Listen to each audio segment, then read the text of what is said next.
Hello, everybody. It is Press Buttons. Welcome to another episode for the Tech Podcast with Press Buttons. I am so glad that y'all can be with me today. So, welcome to Tech Weekly number 5. Tech Weekly. This is gonna be number 6. Very happy for y'all to be here today. We do have a special guest here today. I feel like I may have had a special guest on here, but I don't remember. But we do have a special guest here. My special guest here is going to be Nearboot. Yo, what's up, my chat? Okay, so we have a lot of Apple news to talk about. So we're going to talk about that. So we're just going to kind of just take turns reading stuff. So here we go. So there's a new iOS update, and it is where when you're setting up your iPhone, you can actually, if you're transferring from an Android to an iPhone, you can actually transfer your data, kind of like where you're transferring from like iCloud, for example. You can now transfer from iOS to Android, or from Android to iOS. So we're just going to talk about the data that it transfers.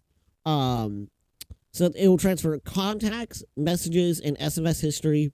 It'll transfer photos and videos. It'll transfer web bookmarks, email accounts, calendars, call history, WhatsApp chat, and media. Voice memos, and yeah.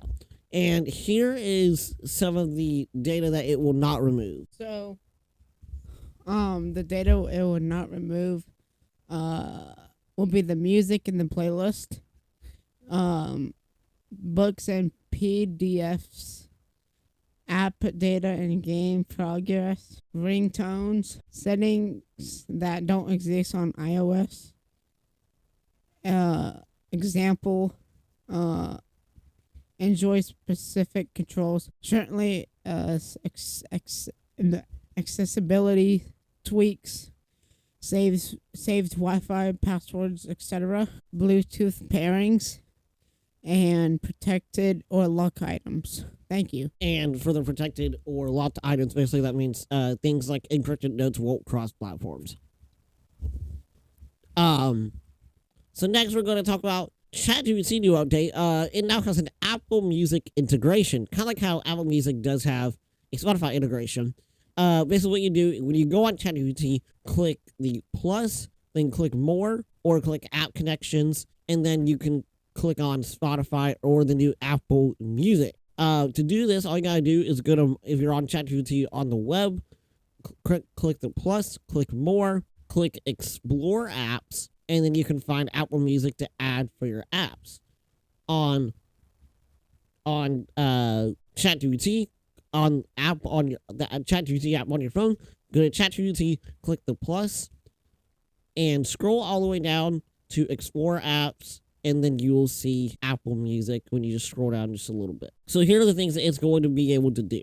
So you can ask ChatGPT to find songs, albums, or artists by genre, mood, era, or vibe.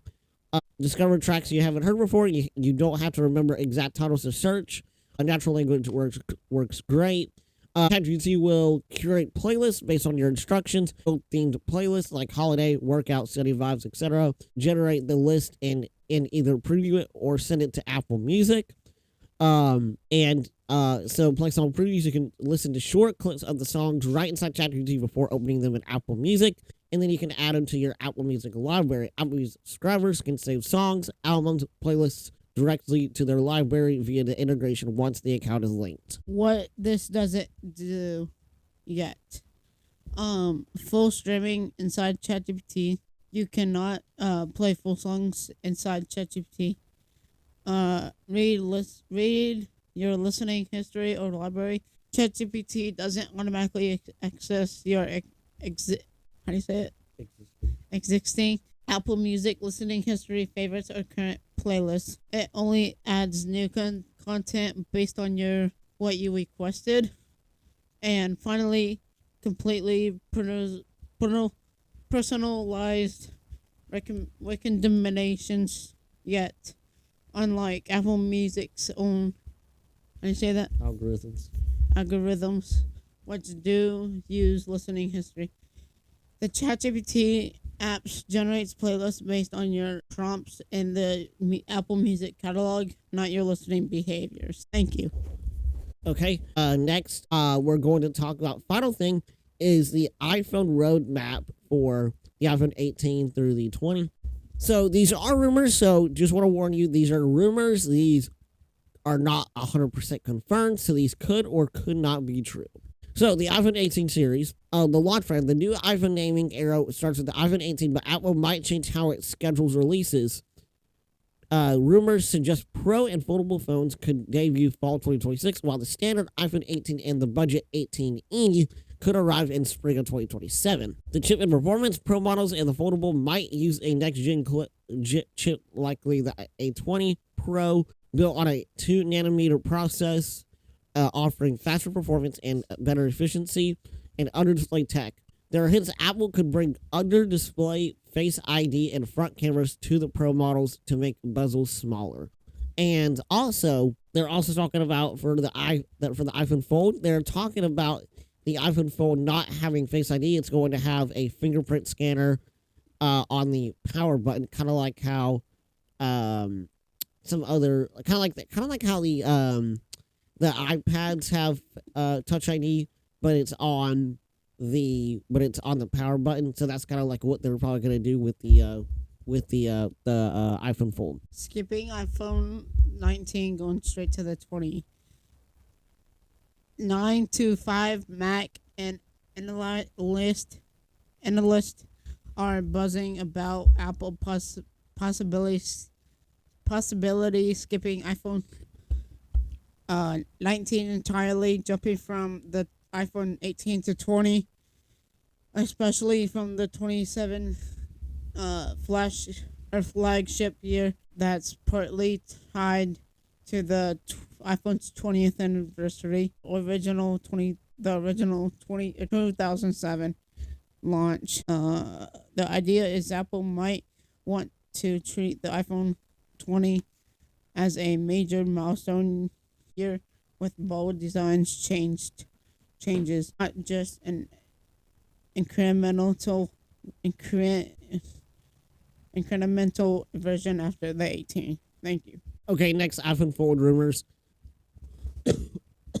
which is going to be Apple's first foldable iPhone. This is a major head turner, and 9to5Mac has covered a bunch of reports about it. A timeline of development, the foldable iPhone, often dubbed iPhone Fold, is expected to be part of the iPhone 18 lineup, targeting a late 2026 announcement with shipments following. Production challenges are real. Apple is still finalizing core components like the hinge, which might slow mass production and even can bump widespread availability into 2027. The display and design rumors says Apple is working hard to minimize or eliminate the crease in the iPhone in the foldable screen, a big differentiator of many Android foldables. The inner screen could be around 7.8 inches when unfolded, with a smaller 5.5-inch outer display for quick use when closed. Apple might use a book-style fold rather than a flip-style design. Cameras and biometric tech. The foldable might switch from Face ID to Touch ID due to space constraints. There are strong whispers about a 24-megapixel under-display selfie camera, potentially, or an industry-leading move. Performance and price. It's expected to be one of the most powerful iPhones ever thanks to the A20 chip and design focus. Price tags could land from $2,000 to $2,500 in the US, making it very premium. While all the... No, I'm just joking. Oh, what's my turn? While all these rumors suggest for the iPhone 18, a partly restructured lineup with Pro, Foldable, and Air Slim, and budget 18e variants. Pro models might include cutting-edge chips and under-display biometrics. For iPhone Fold, a foldable chapter in Apple's story around the late 26 or early 27, ultra thin design and screen check or tech are major focal points. For the iPhone 20, a potential skip of the iPhone 19 named to make the 20th anniversary devices a big moment. Thank you. Okay, guys, so that's going to be it for today. Thank you all so much for watching. Hopefully y'all have a great day. And thank you all so much for listening to the Tech Podcast. Press buttons. Hopefully you have a great day, everybody. Bye-bye. Bye-bye. Thank you. 6-7.